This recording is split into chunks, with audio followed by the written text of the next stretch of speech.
to the cloud. There we go. So let's begin with a couple of announcements. The first announcement is that the recordings for KubeCon North America 2021 have been posted, and there are 3 in particular that may be useful to SIG CLIers. The first is from Nick Mitchell from IBM, the lead of CUI, who has pointed out a link to the CUI talk. And Katrina Veery, as well as Jeff Reagan from Customize, had a really good talk at KubeCon. Please have a look at that link. And Eddie Zaneski, Katrina Veery, and myself also talked about SIG CLI and intro and updates. If you're interested, please have a look at that link as well. Really important, there's only one more day that you have to, for the steering election. The Kubernetes Steering Committee is there are 4 openings this particular term. And if you are a member, and you should have received an email saying you are a member, then, and you have voting rights, please go to that link to vote for the Kubernetes Steering Committee. And finally, we have a lazy consensus deadline for the KRM function subproject. And that deadline is by the end of today. Does anybody else have any other announcements that we don't have on our agenda that they'd like to mention?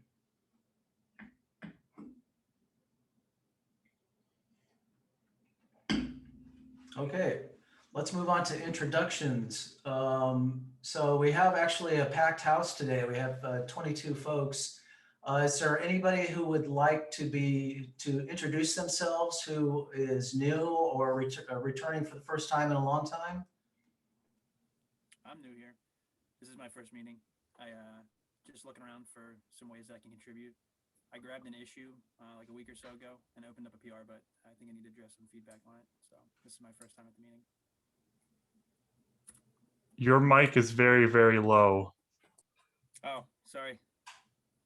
Welcome. I'm Clint, I'm back. I just wanted to talk about that one PR. Good to see you, Clint.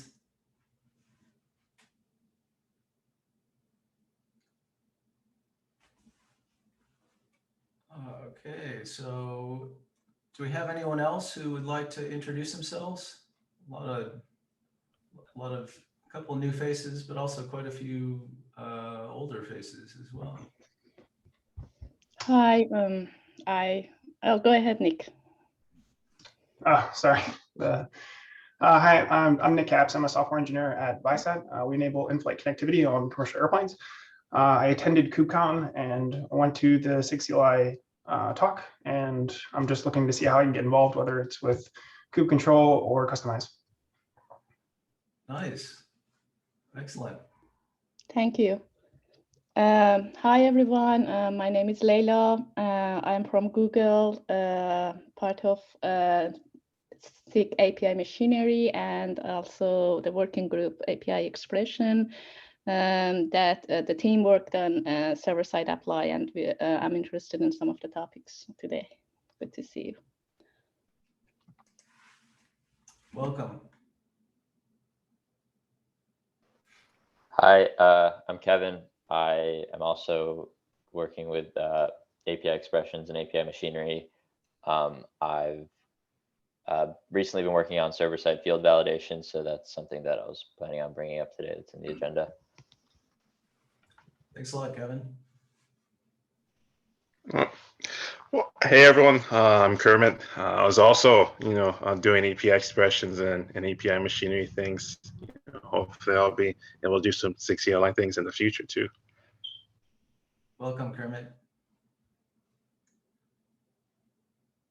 Great. Why don't we move on to the topics then?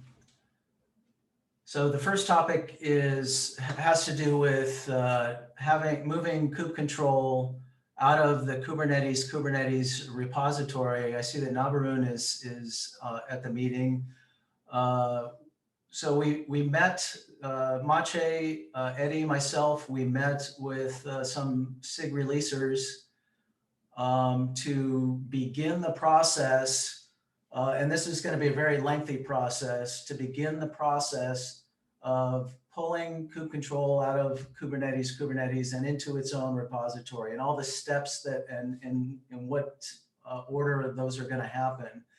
So the only thing that we wanted to, I wanted to bring up was that this is happening, to let the rest of the SIG CLI know that this is happening, that if you want to participate and if you have ideas, please join us. So the next steps are going to be, we're currently in the brainstorming phase, and we have a link to the notes of the initial meeting with SIG release. And so if you want to get involved, please do get involved. And this process will probably play out over several releases, but we hope to have, the next step is to create a KEP and to get consensus on that KEP so that we know exactly what those next steps are going to be. So Eddie or Mache, do you have anything else to add, or does anybody else want to have any other ideas that they want to present on this particular topic?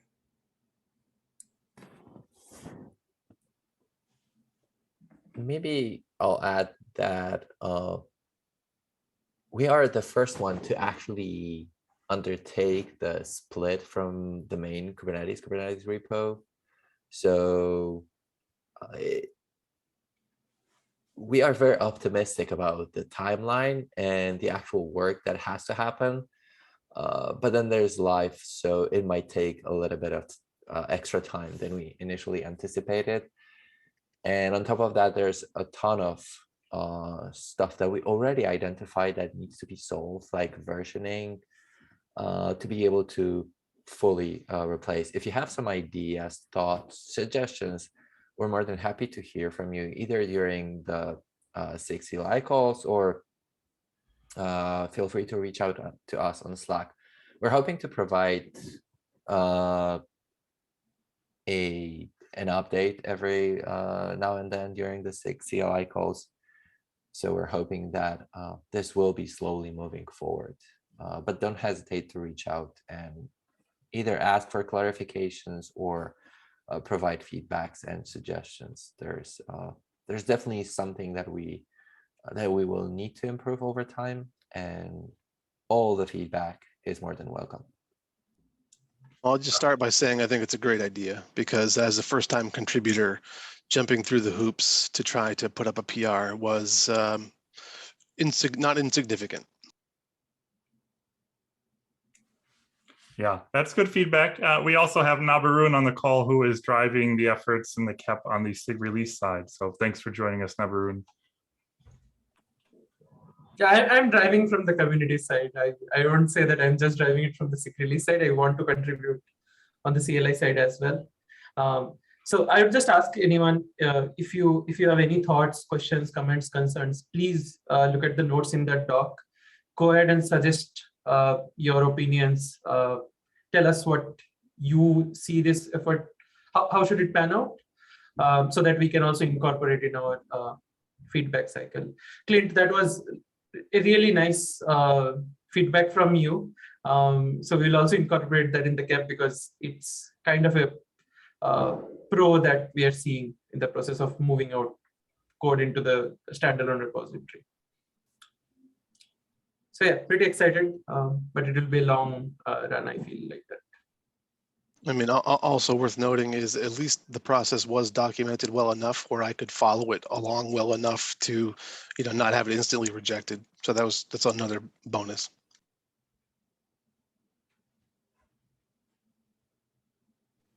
Once this effort gets going, will this be an area where it would make sense to get new contributors involved who are interested, since we're just getting started? So I think that feedback on how to contribute as a new contributor would be useful. I think that a lot of these items are going to require a lot of Kubernetes open source context. And so it might not be the best thing to initially get involved in with the SIG CLI. I'd like to hear other what others think. Yeah, so one of the big things that we identified is that we're gonna have to move and figure out a lot of testing, just in terms of like the test that we run on cron job, the test that we run in every pull request. Right now, the kube control repo is not set up to take any PRs. And so we're going to have to do a lot of migrations, especially in the testing world. So that is an area where we definitely could use some help and attention, is kind of cleaning up our old tests. There's honestly a lot of commands that don't have tests, and there's definitely functions and functionality that isn't tested. So that might be a great place for new contributors if we can identify those and set people off on a path there. But yeah, the release tooling is going to be pretty difficult for newcomers to jump into.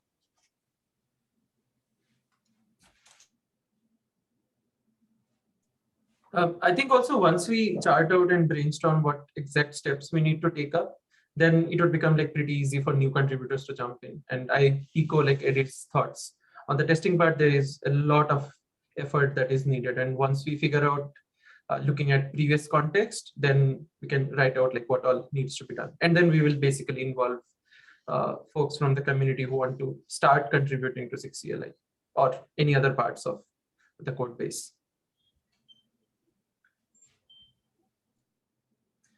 Great, we have a pretty full agenda, so unless we have any other,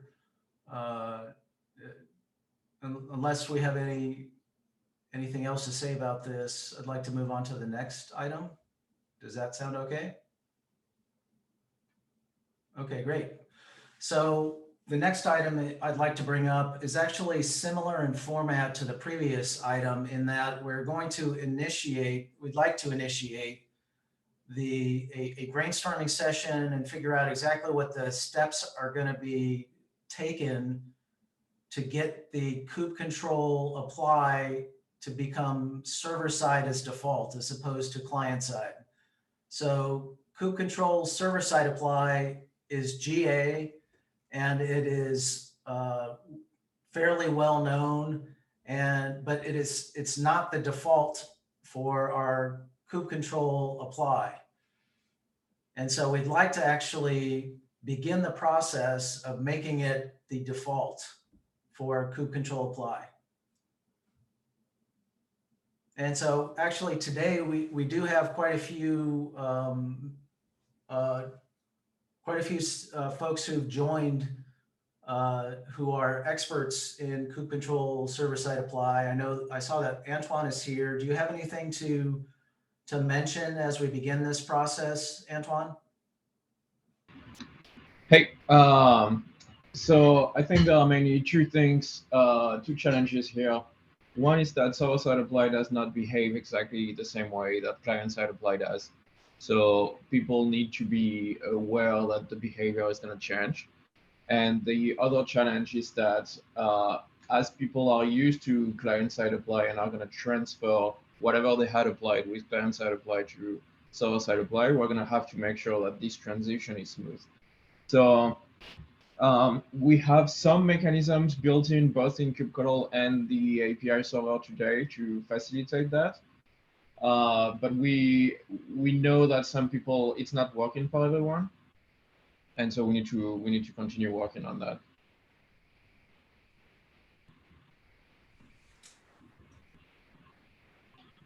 So eventually, would you be able to provide an example of when it's the built-in mechanisms don't work? Let me think about it. So something that doesn't work very well, for example, is that, so if you server-side apply a field and then you remove the field and server-side apply again, the field's going to be dropped. If you client-side apply a field and then server-side apply without the field, it's not going to get dropped. That's one of the most concerning examples we have today, I think. But beyond that, if you have applied something with client-side apply and then apply with server-side apply, we're trying to avoid conflicts that you would have with yourself. And this relies like on the API server knowing that kubectl is the one that applied and is the manager. And we know that in CI/CD systems, some people are not using the kubectl manager. And for them, it's not going to work. So they are going to get conflict with themselves. And we quite don't know how to do that yet. We hard-coded the kubectl value in the API server so that we didn't have to create a new API. But maybe we're going to have to create an API. I don't know yet. When are you targeting this to be the default? We don't have a target yet. A cap? Will there be a cap describing? I remember that we wrote a cap that was a big SSA cap back in the days. That was also touching when you were changing the flag, which currently says server side, and whether you're specifying client apply type, whether that's dry run or client or server side.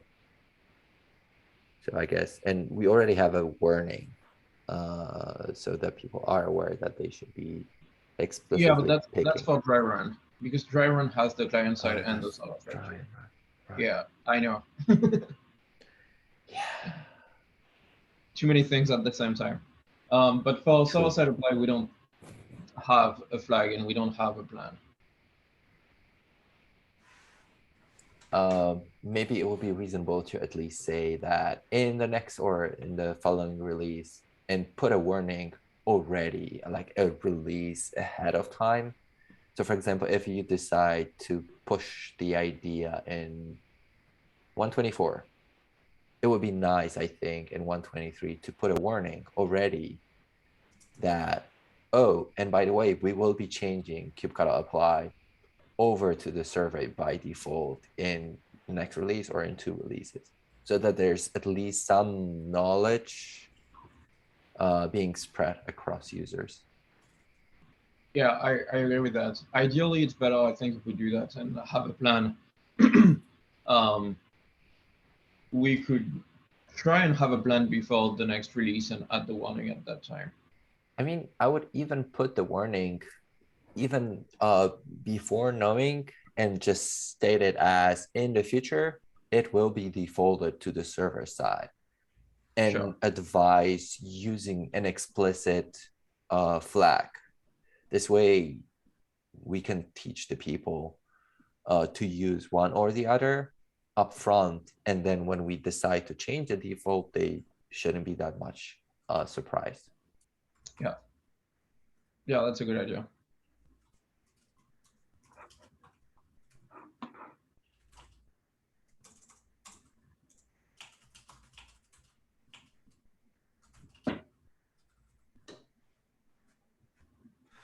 Okay, so if we are complete, or if we're finished with that, if we've heard the last of that, we can move on to Mo with the kube control RC files and the use cases.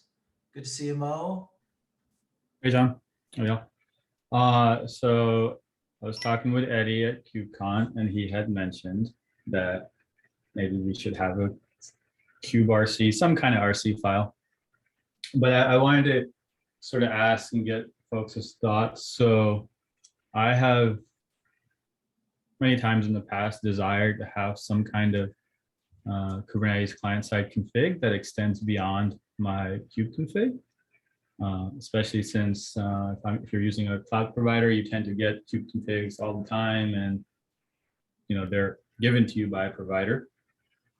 So some of the things that have come up for me in the past, so client grow credential plugins, which can be invoked through your kube config, technically have a known security issue, which is the fact that if you download a kube config from an untrusted source and run it, it can arbitrarily execute any binary in your machine and do anything it wants with that binary as long as it's executable.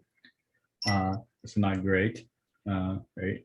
Obviously, you should not be arbitrarily downloading kube configs off the internet, but at the same time, a config should not result in execution of code on your machine that you did not expect to execute. So I could imagine an allow list inside of a global RC style file that says, well, I only expect to execute like these 5 CLIs, or I only expect to execute CLIs signed by my company's signing certificate, whatever. As a for example, that would prevent you from arbitrarily executing bash on the user's machine and running an arbitrary shell script. Another thing that has come to mind for me recently is we're looking at extending the client Go credential plugin stuff to support sort of like an automatic local proxy to allow for authentication capabilities beyond bearer tokens and client certificates, in particular to allow for things like request signing and TLS offload to external TLS engines like a YubiKey or something. Client Go credential plugins are a V1 API and have a stable surface. And I did not know of, other than like some NVAR or something, I could not think of a way to let a user say they want to try out some new alpha functionality that changes the behavior of what is a stable V1 API. Certainly you can't put it in the kube config, because then you could just download a kube config that just said, hey, it's arbitrarily use this alpha thing without your permission. So that doesn't seem right. And sort of the last sort of strong thing I remember is I've seen people ask to like add short names and categories to existing resources on the API server. And that just seems very fraught with name collisions and like, well, you seem to think this resource deserves a short name, but I never used this resource ever. So I think that's just a preference that the user should get to state, right? Because the set of custom resources and other spaghetti resources that you might be using almost certainly look nothing like another user's based on your workflow. So if you could just tell kubectl when you say I want a foo, well, that means some arbitrary random thing on the cluster or a series of random things. That could be really useful. I'm sure there's many other use cases that others have, but I wanted to explore the idea of, starting to write down things that we might want something like this to do, and then maybe trying to scope it down to some crisp requirements for a KEP that could be worked on. Yeah, thanks for coming, Mo. This is something that we've talked about a few times. It's a prerequisite for a lot of other work. It just hasn't been prioritized. But if this is something that you're interested in, that could put the fire under the butt, and we could work together if you'd like to get it over the finish line. What are some of the other things that came up? Just, yeah, the major idea is just separating server configuration from user configuration, right? And that's the root of it, is cloud providers shouldn't try to set user permissions and random, preferences inside of a kube config. So users should be able to specify that as a global type thing that gets applied to all clusters. So yeah, I don't think anyone will be against the addition of something like this. We just haven't prioritized it.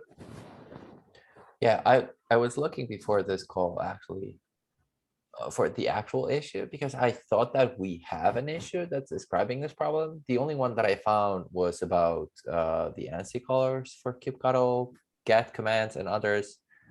And that popped up there. I remember that Eddie's proposal with kubectl delete and --o also mentioned the topic of having the preferences. I'm all on board about this, and we just need someone else, someone who's interested in doing this to push this over.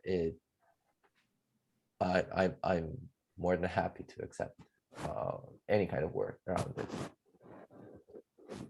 Agreed. I'm really excited about this proposal. This feature would be really great. And another one that I remember us talking about config file for is just when we want to change defaults and we really can't because it's a breaking change. This would enable us to have users override with Saner defaults, and we could even generate, like auto-generate the config file with the defaults that we wish we had, so that we can have a way to provide better recommended default-ish behavior. And then in some future world where we eventually can make a breaking change, like a 2.0 version, we could even use that as a kind of a transition mechanism. You'd, for example, like generate all the old defaults and then gradually upgrade them one by one and sort of have that be part of the path, which could be super useful. One of the things I'd want to make sure we do, and there is no API reference for a kubeconfig, right? This has come up many times before. So yeah, it's I'd love- infuriating at times, actually. Yeah, so if we could make sure to, keep that in mind while doing this and maybe pave the way for an API reference for a kubeconfig to be generated alongside this, that would be awesome. Okay. I do not mind trying to author a KEP. Eddie, did you want to work with me on that, or do you want me to just take it on myself? Do you want SIG Auth to be a sponsor of this, or? Yeah, I mean, so I haven't asked the other SIG leads on this one, but I suspect that I would not get pushback on having some kind of like basically the hope I had was that, if you don't have one of these files, nothing changes. But once you create one, you have to tell us what binaries you want arbitrarily executable in some way, shape, or form, right? Like you're basically, by creating the file, you're opting into like a better mode. And I don't think I'd get pushback on that because I don't think it's going to be particularly burdensome on something like the cloud providers if we get it right. One, because they don't have many different binaries they want to execute, but also they tend to be signed.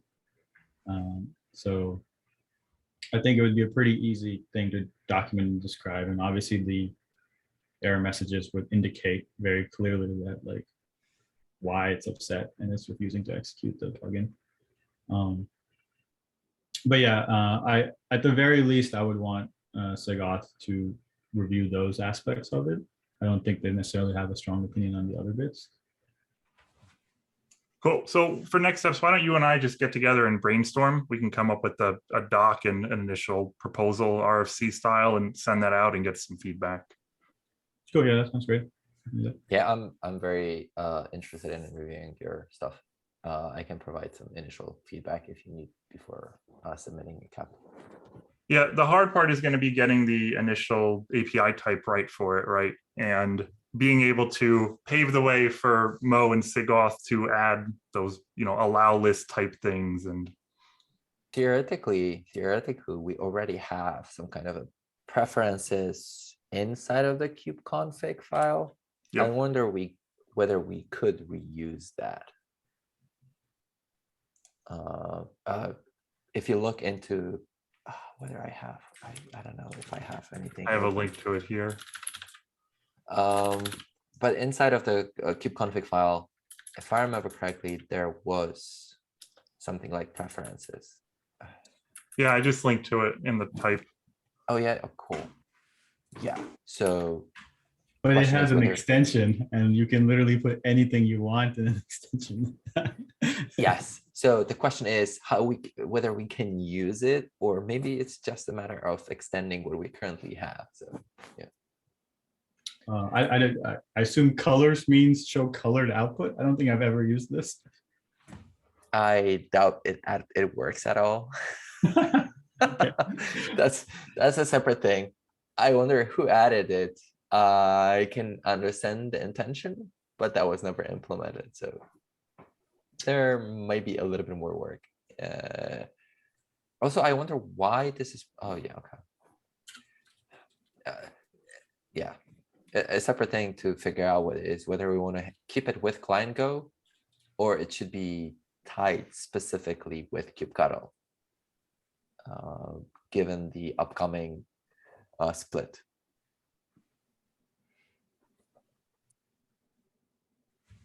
Yeah, I mean, I guess for it to interact with the credential plugin stuff, it has to at least have some hook into client Go. It might not literally be the config, though. It might be, I don't know, it could be even just an opaque function.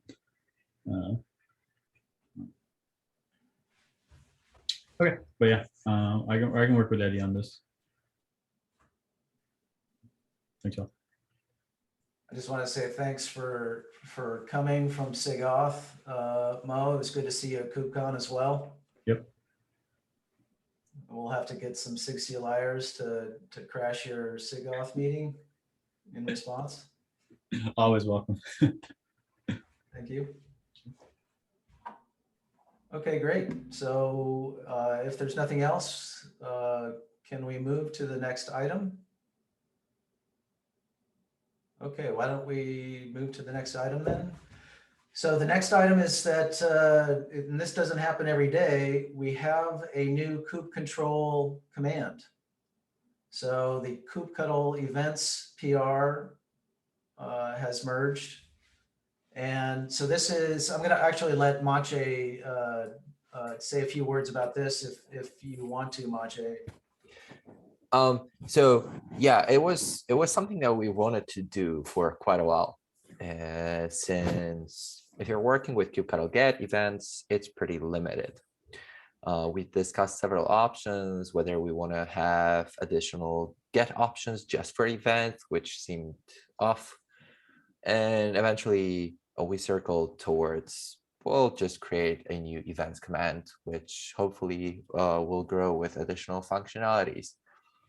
So it's very similar in the basic case, it's very similar to kubectl get events. But on top of that, you can specify a particular resource that you want to have events for. So you can think of it as a functionality that is similar to when you do kubectl describe, for example, deployments. At the bottom of the describe, there is usually a set of events related to this particular deployment. Now you have that ability to do this just from a single command.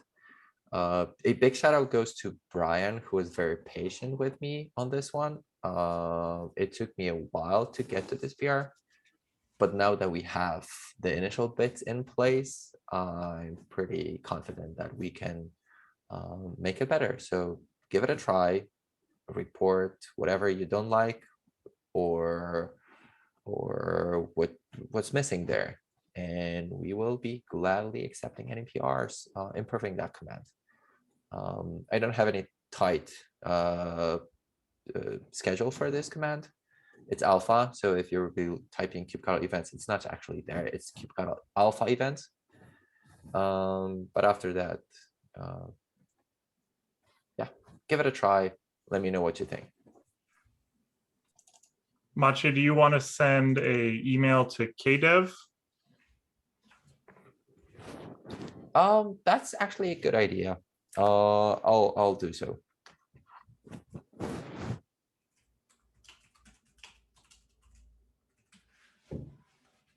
Thanks, Maciej. So if we have nothing else to say about this one, I'm going to move on to the next topic. Does that sound good? Hearing nothing. Okay, great. So Clint has joined us again. Thanks, Clint, for joining us to talk about the same topic that he had introduced before. Clint, would you like to revisit this topic? I would love to revisit this topic. Thank you for the opportunity. I attended the meeting about a month ago, I think, and walked away with the direction to try to add a with type function, which would function similarly to there's other with options like with the old credentials, or I can't remember what all the function names are, but I was going to go try to add a new with function. And when I did that, I still got stumbled and stymied because those functions are exposed on the kube configs, or the config, what is it called? Configs, it's a config flags. So there's a structure called config flags, and it has a whole bunch of stuff on how to create a REST client. Two of the things that I'm interested in there are either the wrap config function or the dialer. So where we had attached was into the dialer, and we were trying to override the dialer function and we couldn't. And the solution we came up with is to create a new function, which lets you make a new kubectl command basically from your own main menu and our main menu, your own main function. That wasn't wasn't well received because it was basically a second function that does exactly the same sort of thing, which you totally get. However, when I looked at it again, the only place for me to be able to use this with function is actually inside of the config itself. So there was no way for me, I couldn't find a way, at least nothing struck me when I looked at it a couple weeks ago, to somehow access and override those two, either one of those two entities, either the rep config function or the dialer. The only way I could find to do it is to actually expose these config flags. I went back and I looked at what was in the config flags. You know, is there something that is in there that shouldn't be in there? Like if I were to provide a prototype that the library would just use, would that be good enough? And everything in there is basic stuff. It's a bunch of strings, and it's all stuff that I either could control in a config file somehow, or could control by just through code. I just don't have access to it. So what I would propose is to actually maybe eliminate the ancillary function that we created and just jam them all into one and make it just the one function that just takes the kube configs or the config flags. I did reach out in Slack and then bumped the thread a couple times. Didn't get any. Yeah, I see you, Mitch. Didn't get any traction. So I thought I'd show up today and force your hand to talk about it. So that's why I'm here. Yeah, I'll promise I'll get to it. I've been trying to go through so many PRs, and I know it's about less than 2 weeks before the freeze. So I'm trying to catch up on everything.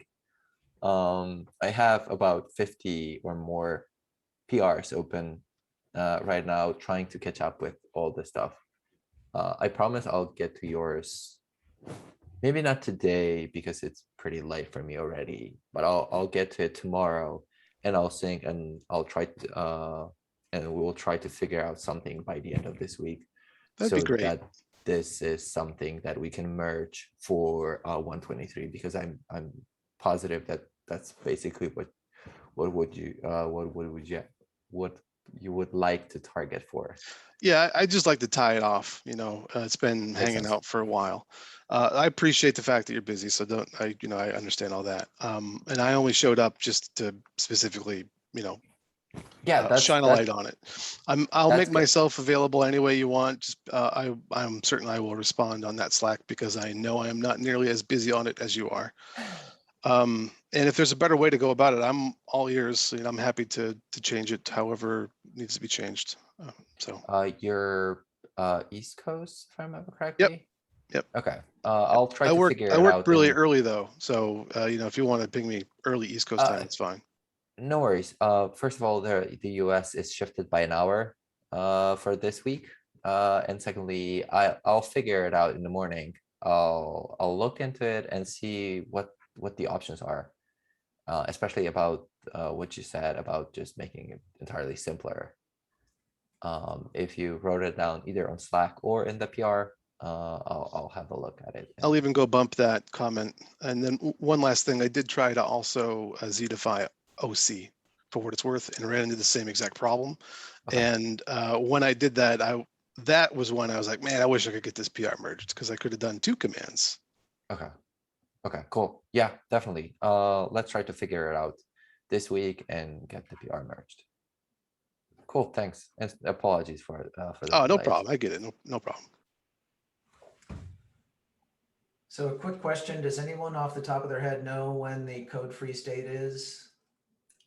November 16th. Okay. It's 2 weeks from yesterday. Okay. And I can probably link you to the source. Okay, yeah, I should have mentioned that earlier in the announcements. Apologies. Does anyone else on the call have PRs that they are representing that need to get merged before then? Drop them in the chat or something.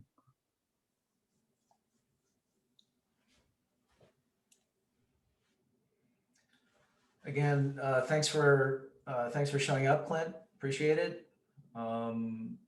If we have nothing else on that particular topic, I will move to Kevin Delgado's topic.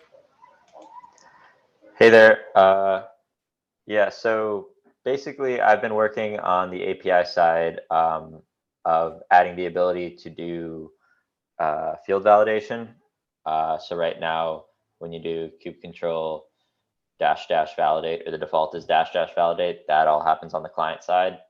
And one of the eventual end goals of this project is to deprecate that client side validation. And before we do that, we were thinking of going the route of kind of what dry run did, which is where, right now there's a -- validate, which is a Boolean flag, but moving that to like a validate equals server or validate equals client flag. And then from there, eventually migrating to having server side be the default. So, for this release, I don't think there's anything for CLI, to do. And this is kind of just a heads up, and I think we can get into more details once I land the initial alpha release of the server side validation, which is a query parameter that is really only accessed via the client, the Go client. So just kind of wanted to bring that up and get a heads up there that this is kind of on the horizon. And if there are thoughts or lessons learned from like the dry run migration or anything like that I should know about in beginning to introduce the client side stuff to this next release. And there's a KEP out there that kind of just says, that doesn't really say anything about the command line other than we want to eventually deprecate client side. And so I'll be updating that KEP after this release with more details on kind of what I just mentioned. I'm curious, why did you decide to deprecate a client-side validation? Yeah, so a lot of people don't like it, I think, is one of the main reasons. The issue is that there's so I talked about this in the KEP, but basically you need to have various client side, or various implementations for every different client, and this lets us have a single implementation on the server. I think that David Eads can talk specifically about some of the pain points that he hits with client-side validation, because I think he is one of the biggest proponents of this, or one of the the one who is, I think, mentioned the most as to why client-side validation has been painful. And I think that let me see if I have any notes that I can pull up here, but I think also if we want it to, currently it's only being used by kind of the humans using kube control kind of thing, and I think there's some desire to eventually be able to have validations, have controllers doing validations, or have non-human clients wanting validation.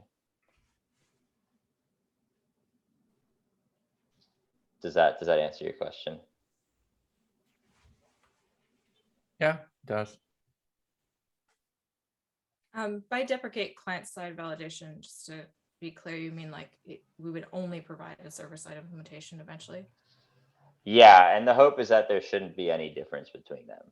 But I mean, we could maybe deprecate might mean that the default is server-side and we still provide that validate client option.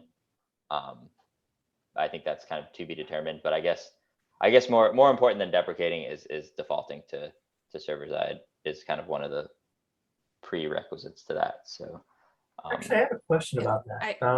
Is that going to affect how OC diff works? Because my understanding is that it actually uses the patching mechanism of the client side apply essentially to generate the diffs. And I know like there's some issues with that right now, in that it doesn't always show in the diff what you're actually looking for, because it's trying to generate a patch, not show you the difference. And there's a slight subtle difference between the two operations. I'm not familiar with OC diff, but I assume that's similar or the same as kube control diff. Yes, it is. Yeah, it's the same thing. Sorry. Yeah. Yeah. Yeah, that's a good question. So I think so currently we can, there's, diff has a server side and client side option, right? And so I imagine that the validation will kind of work in this, like server side validation should provide the same guarantees as server side diff. What it means on client side diff is I'm not totally sure of. I'm not 100% sure that the client side validation has anything to do with diff. Because if I remember correctly, the client side validation is basically we are reading Open API schema and we are applying Open API schema validation rules onto the resources that you are trying to submit. So it is only create and couple operate or apply probably. I'm not 100% sure about diff, but I don't think. Yes, it creates patches depending whether it's on client side or it's a server side. In the case, then it sends the entire file as it has onto the server. So I'm not sure if this is what you're saying, but we do have server side validation for like merge patch and JSON patch and SMP. Yeah, but that's operations. Yeah. Okay. I still think keeping the validation on the client would be beneficial, but it's okay if we turn it off by default, because I remember from the past that we had differences, and every single time when we had issues with the client side validation, the solution was simple: just pass validate false, and it will work just fine. I think it improved over the past time. I think Antoine did a lot of work with Open API bits to make the client side validation more reliable. But I still think that it might be beneficial for clients to be able to validate without sending this over to the server. So yeah, that makes sense. I wanted to make earlier in like defaulting instead of removing is that I suspect, well, I know that there are a lot of folks that use this in contexts that don't have server access. And is this like the best validation ever? Is it going to be as good as server side? Like probably not, but it's still a very useful thing to be able to do, to be able to run those validations without access to any particular server. Yeah, that makes sense. And I think that we can better understand kind of the discrepancies as this as server side gets implemented. But no, I agree that it makes sense to keep it around if there are good reasons to. Sounds like there are. So it sounds like there's a lot of context that's going on in the SIG API machinery. Is that correct, Kevin? Yeah. Okay. So thanks for bringing that information and that context over to the SIG CLI. I put a couple of notes here. Please let me know if we should update these notes. Sure. Yeah, and I'll ping someone from SIG CLI once I update the KEP to add the relevant SIG CLI bits, and we can go from there. Yeah. So my notes here are just stream of consciousness and not very coherent. So if you'd like to clean up these bullets below the topic to make it align with what you think is correct, please help me out there.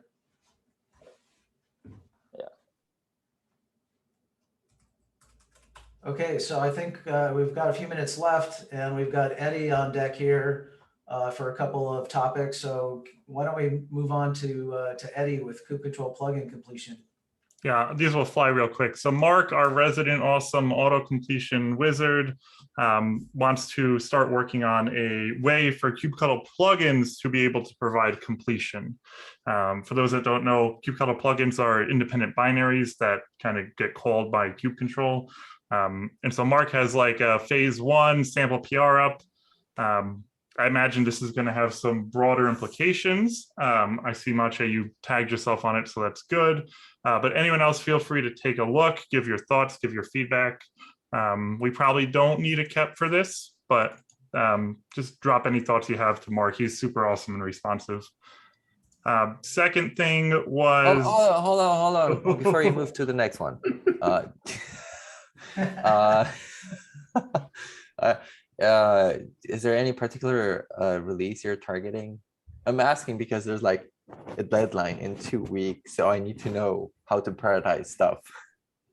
So Mark is not here. I just told him that I would bring it up and get it on people's radar. So I'm not sure he's rushing to get this out the door. I imagine he's not. But he's also super responsive. So if this is something we want to move on in 2 weeks, we can. Otherwise, we can definitely wait. So. Okay, cool. Thanks. Any other things for completion? Cool. So this last one, someone opened a issue. Right now for kubectl plugins, we have a sample plugin repo. It was kind of built 3 years ago and it sits there nice and pretty and works well. Some folks from the community have volunteered to create more of a template of repository. So this would allow a kubectl plugin author to come by, click create from this template and provide them a repo scaffolded out with all their bits to write their plugin for fun and joy. I'm not sure if we need a new repo, but I wouldn't be opposed to them spicing up the current sample plugin. I don't know if anyone has any other thoughts on that. I'm open to spicing up the current plugin. It was written as such by Juan and myself when we first introduced a new mechanism. I think it's better to not have this many stuff, but it's better to keep it simple. Alternatively, we can probably create subdirectories for different plugins. It doesn't mean that it has to be just one. It can have multiple. Like this is the bare bones kubectl plugin, or this is a little bit more featureful, or this is a full-blown kubectl plugin with colors and rainbows and I don't know what else you can think of. Yeah, so what they specifically want to add is like there's no makefile in that plugin repo. So they were like, well, we can provide a makefile. So it looks like a bunch of like very straightforward, simple stuff. We don't obviously have to take all like the Go releaser and other bits. But I wanted to, oh, you're wagging your finger. There's one interesting thing that I just realized, which goes back to the first point that we started with. What happens with our sample CLI plugin when we split out kubectl? It's its own repo, isn't it? It's currently part of staging. It's being synced the exact same way as kubectl is. I think it's okay because I'm looking at the Go mod and it only depends on CLI runtime and client Go. What I'm asking is whether we also want to split it out the same way kubectl, because it would make sense. I see what you're saying. Yeah. That's another thing that we should probably add to the list of notes from the first point. And that will also nicely fill in with, oh yeah, we need a makefile for this thing if it's a separate repo. Cool. All right, so I'll get back to these folks on that issue. It's a good way for new contributors to get involved in some way. So I'll encourage them to have a shot at adding some stuff to the sample repo for now. The PR has to be against Kubernetes currently. Yep. But overall, yes, I'm more than happy to add more examples there. Probably I would go with subdirectories within this, and each having a different difficulty level. Cool. All right. stand-ups? We got a minute left. Does anybody from Customize want to spend the last minute or two with status? If not, that's fine. I am still catching up from being out of office, but and one thing that I've noticed is that somebody's helping us out with the windows, which we had a plea for. So somebody was investigating that, and that was really exciting to have help with. Yeah.